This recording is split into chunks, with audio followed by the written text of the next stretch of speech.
अस्सलाम वालेकुम। मेरा नाम डॉक्टर नबीत है। मैं अपने चैनल पे मुख्तलिफ प्लास्टिक सर्जरी की वीडियोस पे बड़े अहम मौजू पे पहले भी बात कर चुका हूँ। आज हम एक और बहुत ज़रूरी मौजू पे बात करेंगे, वो है बर्न। बर्न के बारे में ऑलरेडी बहुत सारी इन्फॉर्मेशन इंटरनेट पे मौजूद है, लेकिन बर्न का वो पोर्शन जब आप जलने के बाद ऐसे निशानात के शिकार हो जाते हैं या ऐसे स्कार बन जाते हैं जिसका ट्रीटमेंट की ज़रूरत पड़ती है, आज हम सिर्फ उस पोर्शन पे बात करेंगे कि कहाँ पर आकर सर्जरी की ज़रूरत एक बर्न के पेशेंट को पड़ सकती है। फ़र्ज़ करें कि एक बर्न ऐसा बर्न है जो कि इतना डीप है कि उसका एंड रिज़ल्ट एक स्कार टिश्यू बन गया है। उस स्कार टिश्यू को कैसे डील करना है, उसको डील करने के लिए इसके क्या मकसद होने चाहिए, आज हम इस वीडियो में इन्हीं बातों पे डिस्कस करेंगे। फर्स्ट ऑफ ऑल तो एक्यूट बर्न के ऊपर जैसा मैंने पहले अर्ज़ किया कि यूजुअली बहुत सारी इन्फॉर्मेशन अवेलेबल है। कहाँ पर इन्फॉर्मेशन लैब्स है वो ये है कि अगर एक इंसान उसको बर्न हो गया है और वो इतना डीप बर्न है कि it and up in a scar tissue, तो उसको सबसे पहले हम ये देखते हैं उसे क्या मसाइल का सामना होता है। मसला नंबर एक ये होता है कि स्कार टिश्यू जनरली एक ऐसा टिश्यू होता है बर्न के बाद जो स्किन के सिकुड़ने से पैदा होता है, और ये अगर फेस पे या हाथ पे या ऐसे एक्सपोज्ड एरियाज पे है तो ये कॉस्मेटिक डिसफिगरमेंट कॉज करता है। कॉस्मेटिक डिसफिगरमेंट से बहुत सारी नफसियाती पेचीदगियाँ भी पैदा होती हैं। दूसरा मसला इस स्कार टिश्यू का ये होता है कि सम टाइम ये स्कार टिश्यू ऐसी जगह पर वाक़या होता है जैसे कि हाथ। अब हाथ में जैसा कि आप देखते हैं कि बहुत सारे जोड़ हैं जिसको मूवमेंट से, जिन जोड़ों की मूवमेंट से हाथ मूव करता है, हर इंसान अपना फंक्शन परफॉर्म कर सकता है। अगर यहाँ पे एक सख्त किस्म का स्कार टिश्यू होगा तो हाथ अपना काम नहीं कर पाएगा और इंसान को एक माजूरी का सामना होगा। अगर हम इसी बात को फेस के ऊपर अप्लाई करें तो उसमें भी आप ये बात देखेंगे कि फेस में कॉस्मेटिक डिसफिगरमेंट का अपना एक प्रॉब्लम तो है ही है, लेकिन साथ ही साथ इसमें फंक्शनल प्रॉब्लम्स भी आते हैं। इसकी मिसाल आप यूँ ले लें, अगर किसी का फेस का बर्न है और वो स्कार टिश्यू उसके होंठ के इर्द गिर्द बन जाता है या नथनों के पास बन जाता है या आईलिड के पास बन जाता है, तो उसका नतीजा ये होगा कि अगर मुंह के ऊपर बना है तो उसको खाने पीने में दुश्वारी होगी, बोलने में दुश्वारी होगी। अगर वो नाक के करीब बन गया है तो सांस लेने में मसला होगा। अगर वो आँख या पपोटों पे बना है तो देखने में मसला होगा, और जो पलकें हैं उसके बालों की डायरेक्शन अंदर की तरफ मुड़ जाती है, जिस वजह से कांस्टेंट आई की इंजरी और इरिटेशन का मसला बन जाता है। सवाल ये पैदा होता है कि आफ्टर ऑल ये तमाम चीज़ें, इसकी सर्जिकल ट्रीटमेंट की कैसे जाती है, क्या वो तरीके हैं। इस पे हम मोटी मोटी जो टेक्निक्स है उसके ऊपर बात करते हैं, और इसका मकसद पब्लिक अवेयरनेस है कि एक प्लास्टिक सर्जन का क्या काम है इन सारी चीज़ों को डील करने में। बुनियादी टेक्निक जिसको हम स्किन ग्राफ्टिंग बोलते हैं, मोस्ट ऑफ द टाइम ये टेक्निक अक्सर औकात जो डिफॉर्मिटीज़ हैं उसमें हेल्पफुल रहती है।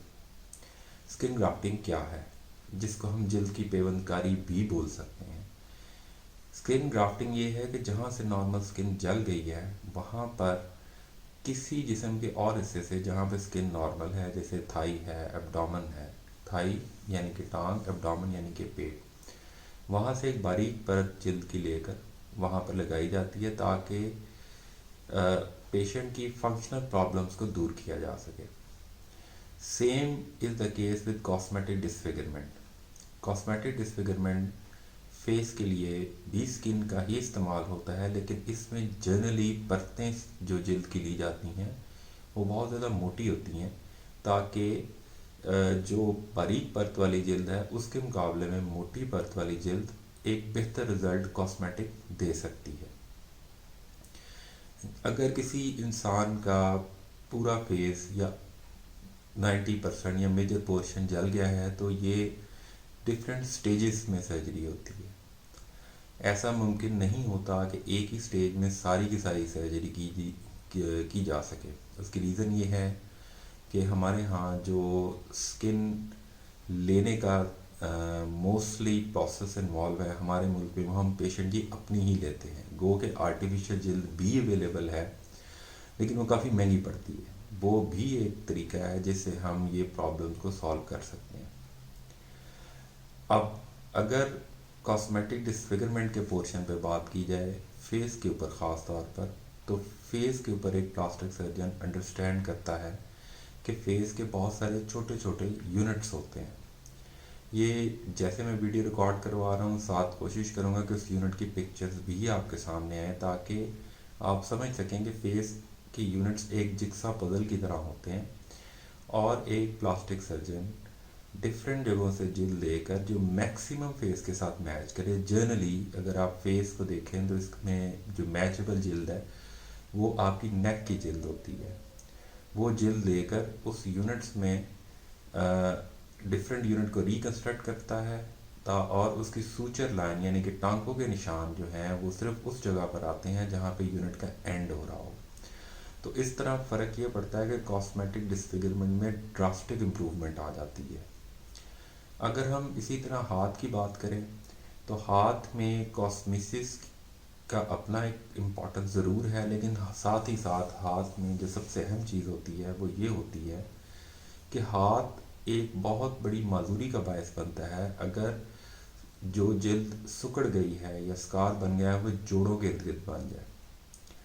اب اگر تو یہ فوری طور پہ ٹریٹ کر دیا جائے تو یہ صرف معاملہ جلد تک ہی رہتا ہے، لیکن اگر یہی چیز کو بہت دیر بعد ٹریٹ کرنے کی کوشش کی جائے تو اس صورتحال میں ہاتھ اپنی موومنٹ پراپرلی اچیو نہیں کر پاتا. اس کی ریزن کیا ہوتی ہے؟ اس کی ریزن یہ ہوتی ہے کہ ایک سکڑنے والا بینڈ یا جلد یا سکار اگر آپ کے جوڑوں کے ارد گرد بن گیا ہے تو اس کا نقصان یہ ہوگا کہ آپ کے جوڑ موو نہیں کر پائیں گے، اور جب عرصہ دراز تک کوئی جوڑ نہیں موو کر پاتا تو وہ جوڑ سٹف یا اکڑ جاتا ہے. سو اب جب ہم نے اس پیشنٹ کی سرجری کرنی ہے جس میں اس کے جوڑ تک متاثر ہو گئے ہیں تو ہمیں پہلے جوڑ کی کریکشن کرنی پڑے گی، اور ساتھ ہی ساتھ اس کے اوپر پھر ہمیں جلد یا سافٹ ٹیشو جسے آپ بول سکتے ہیں جلد یا پٹھا لا کر لگانا پڑے گا. یہ جو انفارمیشن آپ کو پرووائڈ کی جا رہی ہے یہ ذہن میں رکھیں، یہ بہت جنرلائز انفارمیشن ہے، یہ بہت اسپیسیفک نالج نہیں ہے.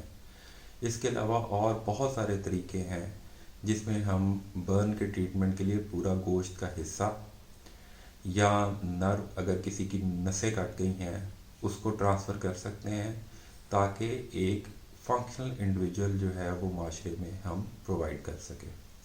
Thank you very much. آنے والی ویڈیوز میں مزید کوشش کروں گا کہ اس کی باریکیوں پہ اور عام فہم جو سوالات ہیں اس پہ مزید بات کی جائے.